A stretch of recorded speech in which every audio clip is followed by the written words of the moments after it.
Welcome to Independent Sources. I'm Garry Pierre-Pierre. Foreign policy is such a critical concern that it was the topic of the first presidential debate between Barack Obama and John McCain. The question of who is most qualified to address the tough international challenges facing the U.S. remains one of the most contentious issues in the presidential race. On this edition of Independent Sources, we talk to journalists from the ethnic media about the major foreign policy stories their papers are covering and what's being reported from the campaign trail. Independent Sources co-host Vianora Vinca has a conversation with New York correspondent for Al Jazeera about U.S. presidential politics, and we profile Malín Falú, a pioneer in Spanish language media. But first, joining me to talk about foreign policy issues, especially in region of particular concern to their readers, are three journalists from the ethnic media. Alberto Vourvoulias-Bush, executive editor of El Diario La Prensa, a Spanish language daily. Ari Kagan, senior editor of Vecherniy New York, a Russian language weekly, and Marc Perelman, diplomatic correspondent for The Forward, a weekly newspaper serving the Jewish community. Welcome. Marc, let's start with you. Israel, we were told, would be a safer place because of the war in Iraq. That was one of the reasons for it. Now, it's been 6 years or so later. Do you feel that Israel is a safer place because of the war? In the run-up to the war in Iraq, there was indeed a lot of talk that this would help Israel. Although it's interesting and not really reported here in the U.S. that the Israelis themselves were not so much in favor of the war in Iraq because they saw the danger more in Iran. And obviously this is still the case today, and there's an argument that we hear a lot now here, but obviously also in Israel, that the war strengthened Iran and therefore made it more of a threat to Israel. So in that sense, you could say that the war has probably hurt Israel's security interest. It took care of Saddam, but Saddam Hussein was in a box and was not a danger to Israel anymore. Probably not. And now we have Senator Barack Obama, the Democratic candidate, and Senator John McCain, Republican opponent. What are the similarities and what are the differences in their approach to the Middle East policy?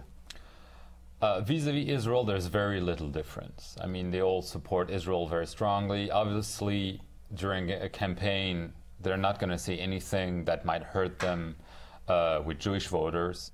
There is more difference on Iran, which I just mentioned, with Obama favoring more of a diplomatic engagement with Iran in order to solve all the outstanding issues, the most important one being the nuclear program that Iran has.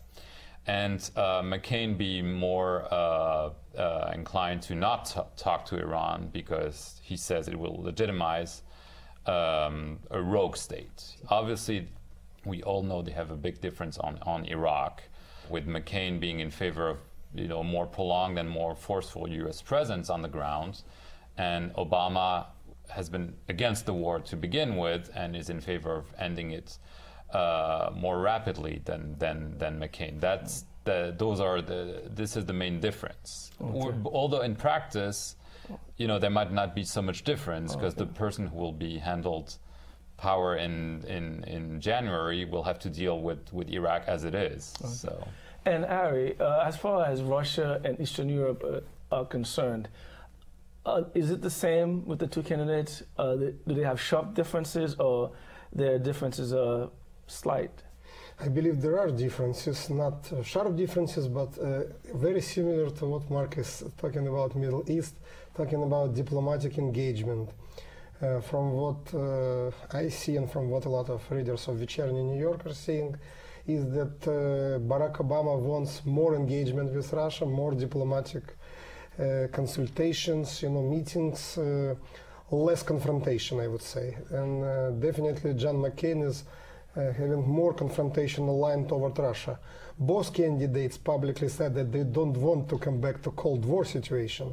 But at the same time, Obama never said in any debates that he see only KGB letters in eyes of Vladimir Putin. And also Obama said on numerous occasions that he wants to have a lot of talks with Russian leaders, with both Prime Minister Putin and his puppet president, I would say, Dmitry Medvedev, while John McCain again is holding much more confrontational line, and sometimes it's a little bit populist, you know, and a lot of Russian immigrants like tough leaders, like a strong approach. And so when he said that he see KGB letters, they liked it, you know, because it's like populist, but, you know, straightforward, you know. Okay, thank you. And Alberto, Latin America is a neighbor, next door neighbor, if you will. I don't know if we can see Latin America from our front yard like we can see Russia, according to Sarah Palin. But what are the issues in the region? Well, I would say for both candidates, the biggest problem is that the Bush foreign policy towards Latin America has been an absolute disaster. If you look at when Clinton left office, relations between the United States and Latin America were at its best level in a generation. And now we find that the United States has very strained and difficult relations with the vast majority of Latin American countries. So the differences between McCain and Obama reflect some of the differences you've heard before. McCain is more confrontational and hardline on issues like, for instance, what should our relationship be with Cuba and the Cuban government. He's also much more confrontational in terms of dealing with the new sort of like left-leaning Latin American governments, which now have come to dominate most of South America, while Obama has an attitude that is much more sort of like negotiation and it stresses diplomacy. When you look at the trade policy, I mean, what are some of the differences with McCain and Obama? Well, both of them support free trade, but John McCain is much more supportive of the free trade agreements that have been negotiated, the few that have been negotiated under the Bush administration, most notably CAFTA, but NAFTA as well as a legacy from the Clinton administration. Obama, though in general a supporter of free trade, has been willing to both criticize NAFTA and also stress the importance of negotiating labor agreements and environmental agreements into free trade agreements. Okay, good. And Ari, Russia has been jittery lately. There's been a lot of talk about NATO involvement in the region. What can the next president do to assuage the fears of the Russians?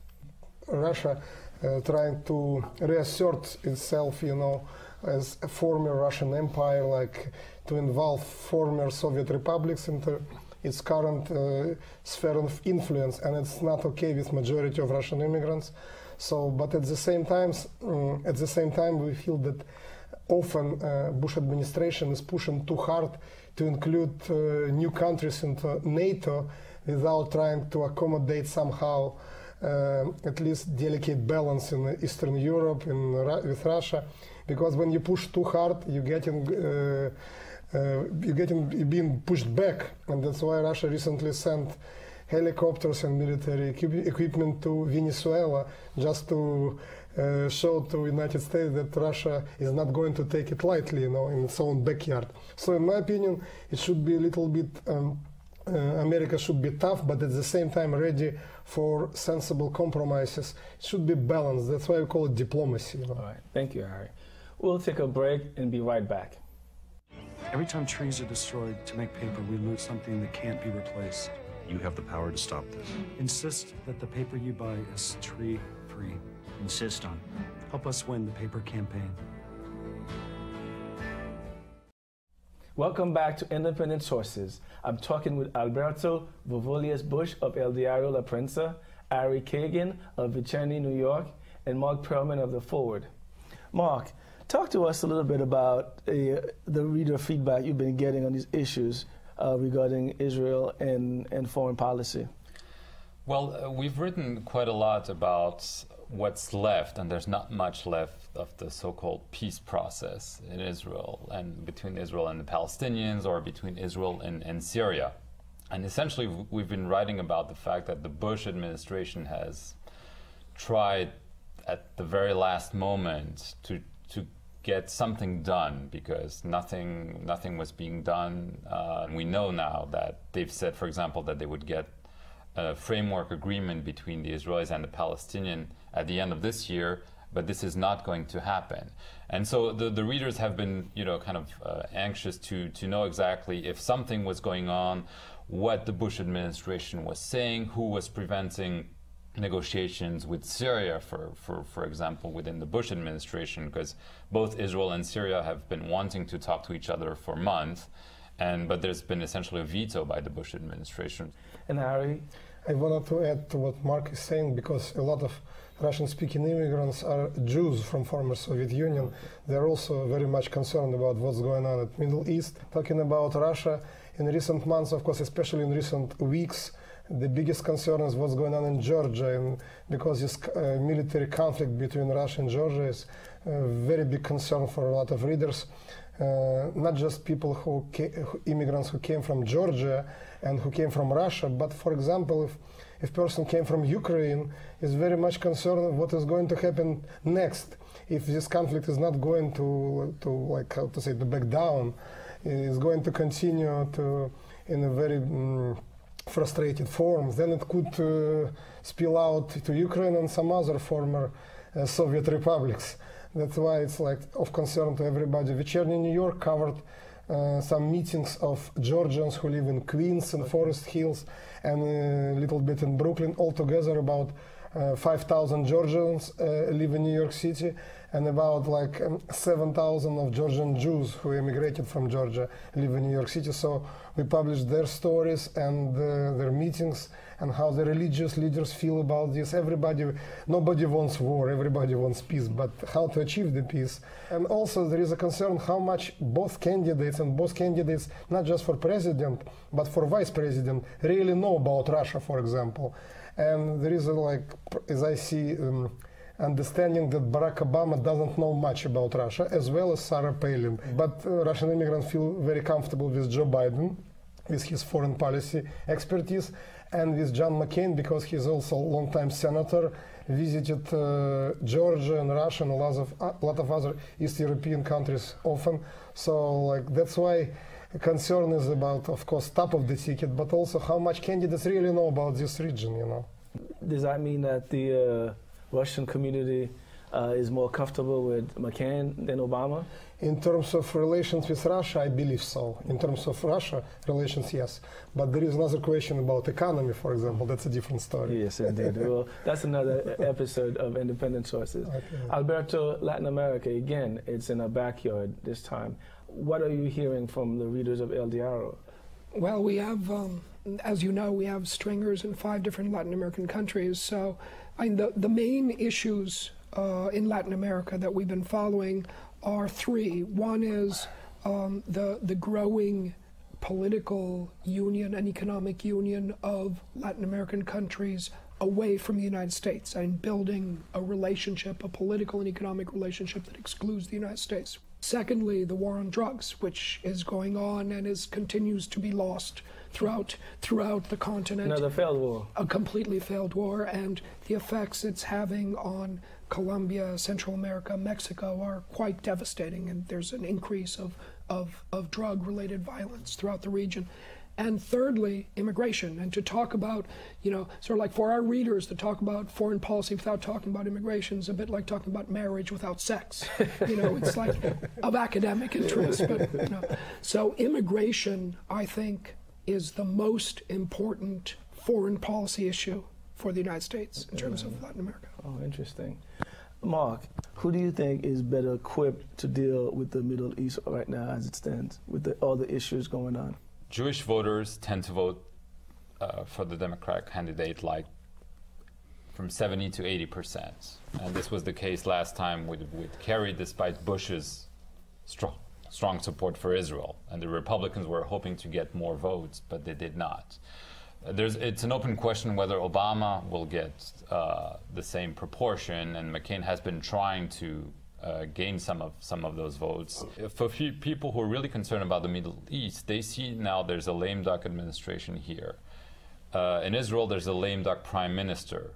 there's essentially a lame duck Palestinian president. So there's a big void in the Middle East right now on the Israeli-Palestinian issue. That's very dangerous because, you know, when you have like no one's really in charge, and there's no process, then that's usually when violence happens and becomes worse. And so obviously the fact of having a change of administration and bringing maybe new ideas and a new, you know, dynamism to the region would probably help.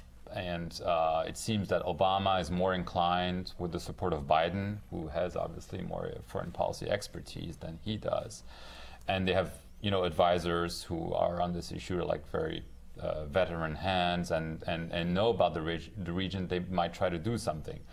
Obviously, they haven't said they would do a big push because it's very dangerous and the situation is very fluid.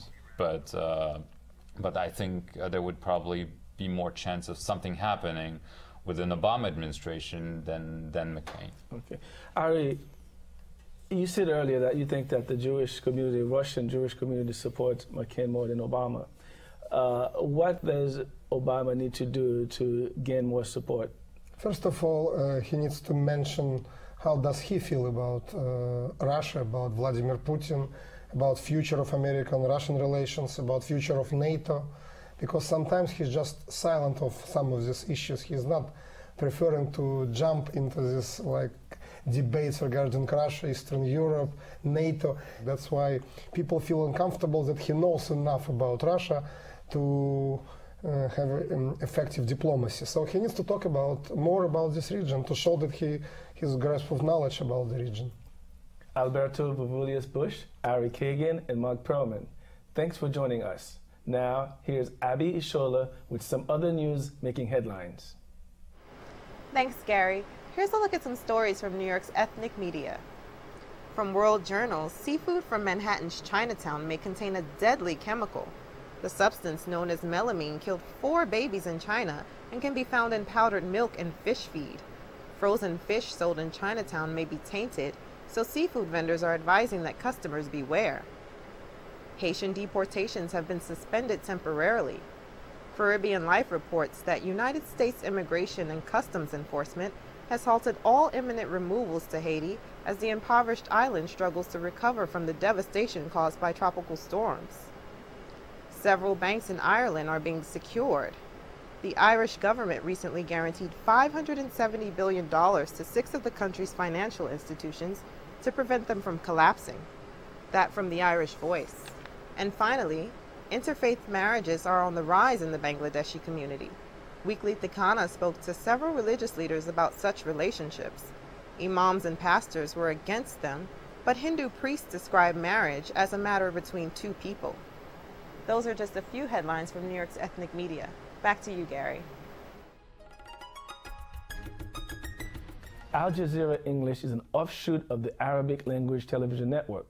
Al Jazeera English is available in the U.S. through cable and satellite distribution and also has a dedicated channel on YouTube. While the parent network specializes in reporting on the Middle East, Al Jazeera English has been focusing on the U.S. presidential race. Vianora Vinca sat down with the network's New York correspondent for a conversation about campaign coverage. Khaled, what specific election-related issues, domestic and foreign policy, has Al Jazeera been covering? Well, recently, in terms of domestic issues, of course, the latest economic crisis, the financial crisis has been a top issue in terms of covering domestic matters, but because the U.S. economy is so important for the rest of the world. But when it comes to international issues, and I'm sure that the Arab world is maybe perhaps more interested in the foreign policy issues. So an issue like Iraq, you know, the Iraq war is a top issue for us. The issue of the Palestinian-Israeli conflict is very important. Although, I mean, the Arab world, after all those years, I mean, they're pretty aware that, you know, any candidate who has to win the U.S. presidency cannot but be a strong supporter of Israel. So these are all matters that we try to cover because we know that it's of interest. And of course now, I mean, the Iran issue, the Iran story, whether we've been hearing a lot of, you know, threats, words, statements about a possible U.S. attack against Iran, and the policies of this administration are not so popular in the Arab world, in Europe, in Latin America. So people are looking for a change which will restore America's image as a democratic country that supports, human causes, but without necessarily resorting to war, because wars have proved to be a disaster, and in the Arab world in particular, we cannot take really any more wars. What does Al Jazeera say about the differences between each candidate's stance toward the Palestinian-Israeli conflict? What I try to do as a correspondent is to try to convey to the Arab world the reality of American politics here. And the reality of the American politics here is that support of Israel is a cornerstone of U.S. foreign policy. So any differences, though? You see, to be honest with you, I mean, since I would like to restrain, refrain from expressing any preference towards any of the candidates. People in the Arab world and in the Muslim world, are kind of sick and tired of 60 years of wars and confrontation, and many of us believe that if you start by working hard on the Palestinian-Israeli issue, like former President Clinton had done during his administration, you will calm the situation down, and it will be a good entry towards solving other problems and solving other misunderstandings. Does the Arab world see a John McCain presidential term as another George W. Bush term? I can't speak for the entire Arab world, but Senator McCain is not seeking to distance himself from President Bush's key policies, particularly the Iraq war, his strong stand on Iran. Again, as a reporter who has covered the United States for 6 years, I think, and even covered Senator McCain himself, I think he is he's a reasonable man. He's a reasonable man, and he's had so many stands even inside the U.S. Senate, for example, when he stood against torture in U.S. prisons, against Guantanamo, and even in his attitude with the Iraq war. Yes, he supported the Iraq war, but he was supporting a more rational policy in dealing with the Iraq war. I mean, he was not like Rumsfeld and Dick Cheney and the others who try to present the Iraq war to the American people as a cakewalk and saying we're going to be received with flowers and received as liberators. Senator McCain did not say that kind of stuff. So I think he'll be more reasonable if he reaches the White House. But of course, Obama is a face of change. He's a face of change on many levels. Senator Obama, if he is elected to the White House, he'll be the first African-American president. And that, again, I think will play well in the outside world by showing how things are not static here in America. He's an intellectual guy. He has a lot of charisma, I mean, and those are things that are appealing to the people in their world. Would the image of America improve with his presidency, you think? Well, again, that's a tricky question. I think you've seen the reputation of the U.S. administration deteriorate in the Arab world, in Europe, in Latin America, in several Asian countries. So people are looking for change. And I think Obama would be a very significant sign of change for the rest of the world and for America itself. I mean, it will be definitely a sort of a revolution in U.S. politics. But anyone who's going to come after President Bush, after those, what I would say, very hectic 8 years of wars and confrontations, would represent a change. Khaled Dawoud, thank you for your time. Thank you very much. It was a pleasure. We'll be right back. You promised me the world. Is this what you had in mind? Help EarthShare and its members restore balance to the world. Visit earthshare.org and see what you can do. EarthShare, one environment, one simple way to care for it.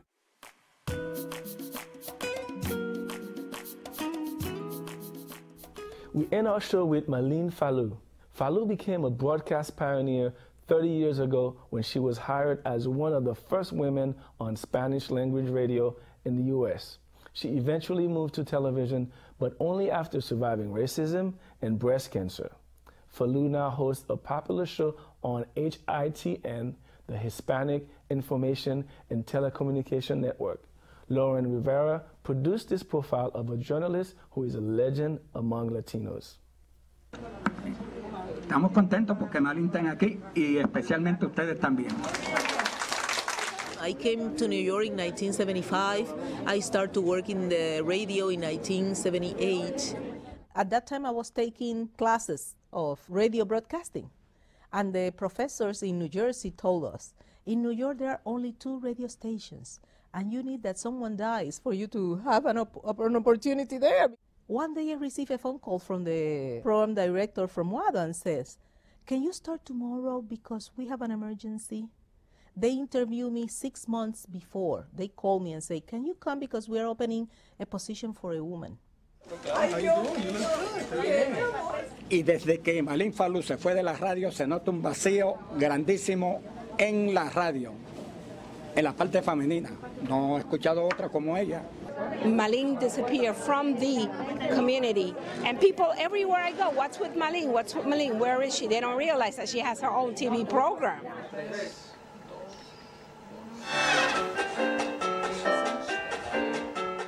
Right now, I'm the host of this show called Diálogo de Costa a Costa. Bienvenidos a Diálogo de Costa a Costa, un espacio diario donde se analizan. What we try to do with the show, it's basically to give tools to the Hispanic community for them to live a better life in the United States, whether if it's education, health, immigration, public affairs shows, also culture. We give them every day, from Monday through Friday, different shows that they can participate and voice their opinions and concerns. Tenemos ya una llamada desde la Florida, es María Elena. My mother was living in America. She always used to go back home, and she always used to mention Malín, her radio show. She was an excellent communicator in radio, and she never had an opportunity before to be in television. Unfortunately, Spanish language media, which ethnic media too, shunned her. I mean, they didn't feel that she belonged in television. You don't see people of my color. You will see them now more, a little darker, but not black people. You won't see them. And that's a shame. That's a shame because there are thousands, millions of black people in all Latin America. We believe, when we started the show, I said, the person that we have to have in this show is Malín. Malín is not only is she a leader, but she's a cultural person of ours in the Hispanic community. And at the same time, she's educating our people. In this culture, there's a clash of culture, the Saxon culture and the Latino culture. Porque ella es un puente muy importante para nosotros en la comunidad y para ustedes. These people, this age bracket, relate to Malín. And she always has something positive to say. In terms of health, I went through a process. I'm a breast cancer survivor. So I said I should continue talking to people about how being healthy and how to take care of themselves. People should be responsible for their health. She's really have a great name in the community, so everybody have a great respect for her. If you don't convey to people that they could be in a better position than they are going to stay probably in the back. That's what life is all about you sharing with other people, because you alone won't do too much. That's our show. Thanks for watching, and join us again next week. Until then, be independent-minded.